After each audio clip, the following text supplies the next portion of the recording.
안녕하세요. 우리 기독교의 문학 11강입니다.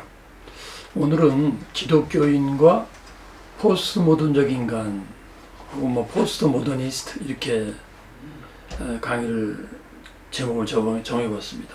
10강에서는 이제 닭장 속의 독수리를 얘기하면서 그 닭장이라고 하는 그 어떤 문화라고 하는 그 틀 안에서 독수리가 자신의 정체성을 모르고 또 자신이 그 안에 살면서 익숙해지고 그래서 닭들과 함께 살아가면서 독수리가 갖고 있는 잠재력을 잃어버리게 된다. 그래서 결국은 독수리도 아니고 닭도 아닌 닭수리가 된다.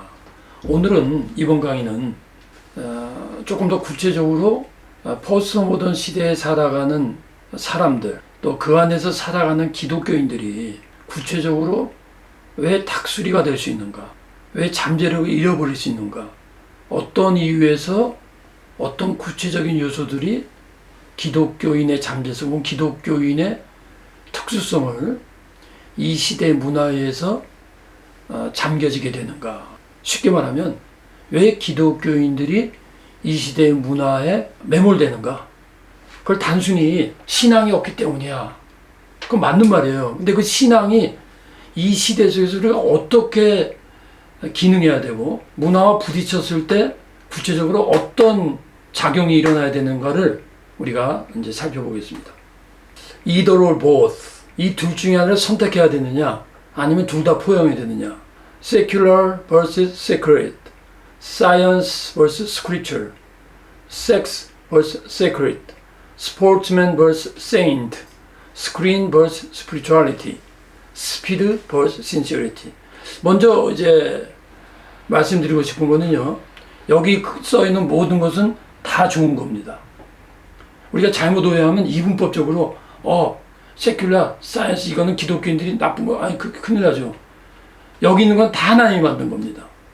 그 전제를 해야 되는데 문제는 한쪽에 쏠림으로 다른 게 무너지는 거예요. 쉽게 말하면 사이언스 때문에 성서를 부인하거나 성서 때문에 사이언스를 부인하면 안 되는 거예요. 그래서 이거는 둘 다의 문제예요. 근데 둘 다의 포용의 문제고 둘 다를 포용할 때 양쪽의 기능이 뭔지를 알아야 되고 그 기능을 포용하는 방법을 알아야 돼요. 자, 조금 구체적으로 나갑니다. Secular vs. Sacred. 이거 뭐냐면 secular를 그러니까 세큘러리즘, 세속화하고 세큘러하고 다른 거예요. 저는 세큘러를 어떻게 표현하면 세상에 속한 것이라고 생각해요. 그러니까 세상에 속한 것 자체가 나쁜 게 아니란 말이에요. 제가 지금 설명한 개념 그렇습니다. 근데 세큘러리즘, 세속화 그건 잘못된 거죠. 근데 이 성과 속의 차이점. 여러분 전 목사하고 교수입니다. 그러면 일반인들보다 더 거룩해야 됩니까? 어떻게 생각하십니까? 목사니까 더 거룩해 해야지? 물론 지도자라는 의미에서 본을 보여야 된다는 의미에서 맞아요. 그러나 엄밀히 말하면 말을 뒤집어서 말할게요. 여러분은 평신도나 혹은 목사가 아니기 때문에 목사보다 덜 거룩해야 된다는 것은 잘못된 생각이라는 거예요. 자, 본론으로 하면 이 성과 속이 어떤 게 거룩하고 어떻게 속되다는 것이 대상에 있지 않고 태도에 있다는 거예요. 성과 속은 중립적인 거예요. 그건 무슨 말이냐? Up to you. 당신이 어떻게 하냐에 따라 달라 있는 거예요. 이 석공 같은 조각가가 있고 조각 같은 석공이 있다는 말을 제가 한 적 있는 것 같은데 이 단순히 돌을 까도 내가 이 돌을 깨면서 하나님의 성전을 짓는다는 예술 어떤 나름대로의 자부심과 사명을 갖고 하면 그 석공은 위대한 조각가예요. 근데 조각가가 열심히 해도 돈을 벌기 위해서 자기의 어떠한 그걸만 위해서 한다면 그건 단순한 석공이다. 이제 그래서 중요한 건 what to do가 아니라 how to do예요. 여러분 무엇을 하냐가 아니라 어떻게 하느냐라는 겁니다. 그 다음 science vs. scripture. 이 science는 과학적 진리죠. 과학적 진리는 실험과 검증을 통해서 진리로 확인하는 거예요.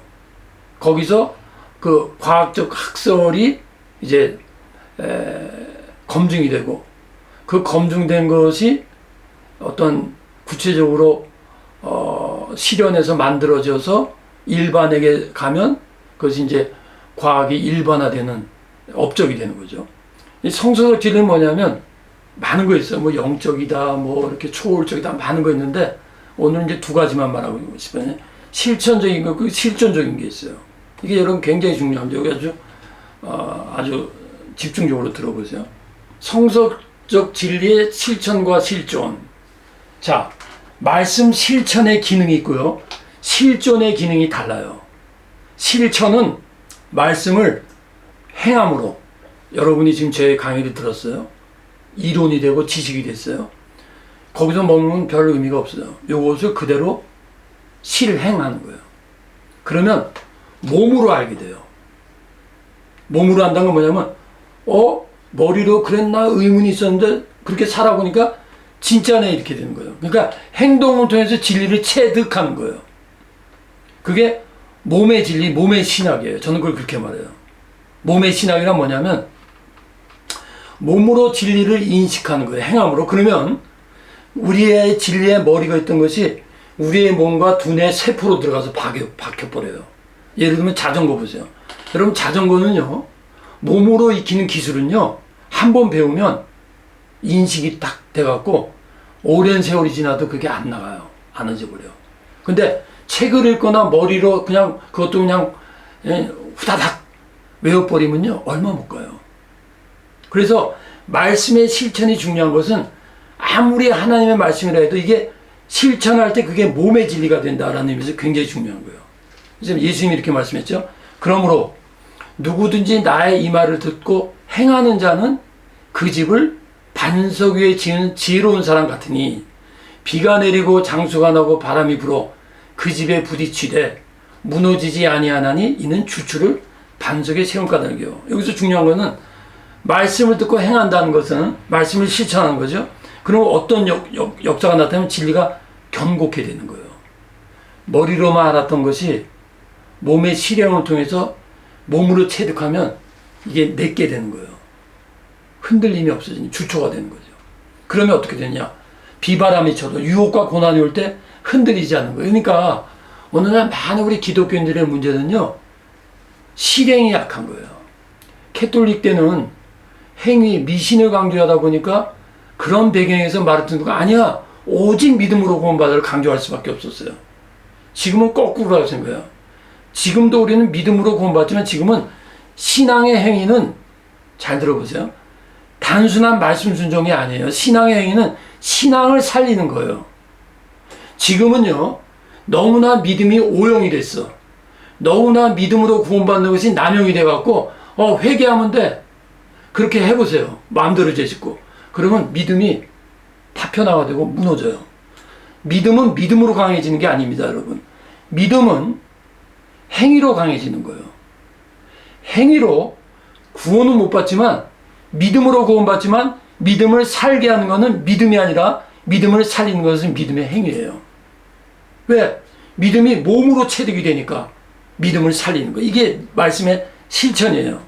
그럼 말씀의 실존이란 뭐냐? 이 실존은 말이 어려운 것 같지만 제가 할 땐 실존의 의미를 말할게요. 실존은 내가 최정훈이라는 사람이 갖고 있는 개성이 있어요. 그러니까 나의 가르치는 방식도 다른 교수들하고 좀 달라. 잘한다 못한다를 떠나서 나의 고유한 인식의 틀이 있어요. 내가 깨닫는 틀이 있어요. 내가 좋아하는 어떤 게 있고 나의 가치관이 있어요. 이런 종합적인 나만이 갖고 있는 my own way, 고유함을 통해서 고유함이 있는데, 개성이 있는데 나도 말씀을 듣고 실천을 했어. 그래서 이전까지 말씀드린 대로 몸의 행함이 됐고 몸의 진리가 돼서 체득했어요. 그런데 거기서 끝나면 말씀의 실천이 몸의 진리가 된 거로 끝나요. 이거 사실이구나. 이거 진짜네. 그런데 실천과 실존의 차이는요, 실존은 거기서 말씀을 깨닫고 이게 진리네? 그러면서 가치관이 바뀌고 세계관이 바뀌고 그것이 나의 신념이 되고 그것이 삶의 목적이 되는 것을 실존하는 거예요. 예를 들게요. 성경에도 보면 예수님께서 문둥병자 10명인가 고쳤죠. 근데 예수님께 와서 감사한 사람은 한 명이에요. 근데 예수님이 뭐라고 하냐? 고맙다 그러지 않았어요. 뭐라고 표현하신 줄 아세요? 너희 믿음이 널 구원했다. 거기서 갑자기 믿음 얘기하죠? 이게 무슨 얘기냐면 나머지 9명은 예수님의 말씀을 듣고 병이 나왔어요. 실천. 진리를 깨달은 예수님 진리네. 근데 땡큐, 할렐루야, 대박 그러고 그냥 떠나는 거예요. 그러면 그 사람들은 빌리버, 믿는 자는 돼요. 그러나 예수를 따라가는 팔로워, 제자는 안 되는 거예요. 왜? 그 사람들은 말씀의 실천 듣고 진리임을 알았지만 거기서 이제는 예수가 목표야. 이제는 나의 가치관은 말씀에 있어. 거기까지는 못 나간 거야. 거기까지 나간 것을 실존 그런 거예요. 물론 유실론적 실존주의자라고 무실론적 실존주의자들인데 이 키케고르 가는 사람이 유실론적 실존의 시작이라고 볼 수 있죠. 이분이 말한 건 뭐냐면 삶의 현장에서 어떠한 말씀이 너에게 나에게 개인적으로 진리가 되는 때 실존이 된다고 그래요. 제가 그거 말씀드리는 거죠. 그런데 누가복음 5장 1절에 11절 보면 이 말씀을 듣고 실존화가 되는 과정이 쫙 나와요. 실존적 신앙의 단계, 이걸 제가 나름대로 몇 년 동안 누가복음 5장 1절에서 11절까지 10번 넘게 설교했어요, 사실은.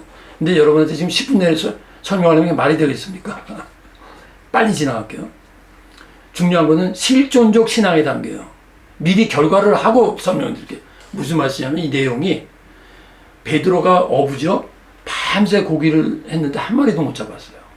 근데 지쳐서 그물을 싣고 집에 가려고 하는데 예수님이 오셔가지고 배에 타셔가지고 먼저 설교를 하세요. 왜? 지쳐있으니까 먼저 영의 양식을 주는 거야. 그 다음에 베드로에게 설교할 때 모든 사람에게 있지만 베드로한테 개인적으로 명령을 해요. 모든 사람한테 명령한 게 아니야. 어부들한테 한 게 아니야. 개인적으로. 뭐라 그래요? 깊은 곳에 금을 내리라. 근데 베드로가 가만 보니까 자기는 어부야. 예수님은 그 당시만 해도 목수고 그저 잘 알려진 스승 정도였어요. 아직까지는 베드로에게. 근데 그거를 하라고 하니까 의문이 생겨. 그럼에도 순종했어요. 속된 말로 대박 터졌어요. 물고기 그물이 찢어질 정도로 잡혔어요. 그 다음이 중요해요. 그 다음 뭐라고 했냐면 주님, 이전에는 선생님 그래요. 주님, 나는 죄인입니다. 이게 정체성의 발견이에요. 이게 하나님의 은혜에 있어서 1차적 은혜예요. 물고기 잡는 건 2차적 부추적 은혜예요. 그러면 그 다음에 뭐냐? 보통 사람이 예를 들어 그 말씀 듣고 순종했어. 물고기를 엄청나게 잡았어. 할렐루야, 대박, 감사합니다. 그럼 말씀의 실천으로 끝나는 거야. 근데 베드로는 주여, 주님을 발견한 거죠. 죄인입니다. 자아를 발견한 거죠. 그러면요, 정체성이 바뀌는 거예요. 그러면요, 물질관이 달라지는 거예요. 그러면요, 가치관이 바뀌는 거예요. 그러면요, 바다를 바라보고 물고기를 바라보면 세계관이 바뀌는 거예요. 그 다음에는요, 베드로가 이제까지 잡은 모든 걸 버리고 예수를 따라가요. 이게 베드로의 실천의 경험과 실존의 경험이 일어난 거예요. 그걸 쭉 설명해 볼게요. 자, 주님의 계획과 섭리가 있었어요. 5장 3. 여러분이 요거는 제가 시간이 없으니까 한번 읽어보세요. 이니시에이션, 주님의 섭리 속에 주님이 먼저 찾아오셨어. 이 베드로가 주님이 있다고 해서 찾아간 게 아니에요. 그 다음에 예수님 말씀에 서론이 들어가요. 말씀에 지식을 주는 거예요. 왜? 아까 말씀에서 지쳐있어. 여러분 혹 그 다음날 또 잡으면 되지. 그게 아니고 상징적으로 우리로 표현하면 실패한 거예요. 사후에 다 해봤는데 안 된 거예요. 실패의 능력이 있다는 걸 아셔야 돼요. 여러분, 실패한 사람들은 부정적 능력이 있어요. 삶을 포기하게 하는 능력이 있어. 그러니까 예수님 말씀을 일단 주신 거예요. 그 다음에 인비테이션이에요. 자, 말씀을 증거할 때는 모든 사람에게 있지만 초청할 때는 베드로의 개인이야. 말씀을 증거할 때는 제너럴한 거예요. 제너럴한 것이 인디비주얼라이즈 되지 않으면, 개인적으로 반응하지 않으면 아무리 좋은 말도 제너럴한 거예요. 여러분도 제가 뭐 강의를 잘하고 못하고 내용이 어쨌든 제 말을 듣고 여러분이 어떤 방식을 통해서든지 이게 몸으로 진리가 치해되게 되면 그게 인디비주얼라이즈 개별화가 되는 거예요. 근데 듣고 뭐 강의냐 그러네. 그럼 일반화시키는 거예요. 근데 베드로가 순종하기 전까지 의문이 생기는 거예요. 왜? 인간의 경험이 있잖아. 내가 가지는 경험이 있잖아. 근데 갑자기 말씀이 훅 들어왔어. 의문이 생기는 거예요. 어떤 의문? 진짜일까? 이건 거예요. 사업에 실패해갖고 막 어려워하는데 목수가 찾아갖고 다시 해보라 그래. 사업에 대성한 사람이 와갖고 다시 해보라 해보겠는데 예수는 목수였거든요. 근데 목수가 찾아갖고 다시 해보라 그래. 해도 될까? 이걸 말하는 거예요. 내가 여기 써내놨죠. 이너 컨플릭이 생겨요. 여러분, 말씀이 들어오면요, 갈등이 들어오게 돼 있어요. 거부하든지. 그걸 받아들이려면 의문이 생기게 돼 있어요. 그게 신앙적 고민이에요. 실존의 과정에서 이 신앙의 고민이 없으면 안 되게 돼 있어요. 인터렉추얼. 이게 뭐냐면, 인간이 가진 이성과 하나님의 말씀도 하나님의 이성이거든요. 인간의 이성과 하나님의 이성이 부딪히는 거야. 이너 컨플릭. 근데 어쨌든 somehow 인터프레이스에 들어가야 돼. 저 말씀이 진리인지 아닌지. 근데 의문이 있지만 인터프레이스 속에 여기 성경에는 안 나와 있지만 인스피레이션이 들어가는 거야. 하나님의 은혜가 있는 거예요. 그러니까 결국은 베드로가 순종하지만 하나님의 은혜로 순종하는 거야. 그 다음에 인카네이션. 이게 뭐예요? 말씀대로 했더니 물고기가 됐잖아요. 여러분, 예수 그리스도한 말씀의 인카네이션이 아니에요. 제가 말씀의 실천을 하면 내가 인카네이션을 보게 되는 거예요. 말씀이 사실로 나타나니까. 말씀이 사건으로 나타나니까. 이걸 성육신 그는 거예요. 예수 그리스도가 성육신했기 때문에 우리도 성육신해야 되는데 우리는 예수와 같은 하나님의 아들의 성육신이 아니라 말씀의 아들로서의 성육신이 일어나야 돼. 그 다음에 엄청난 인컴 들어왔죠. 대박! 물고기가 그물이찌를 뜨고 잡혔어. 그 다음에 아까 말했죠.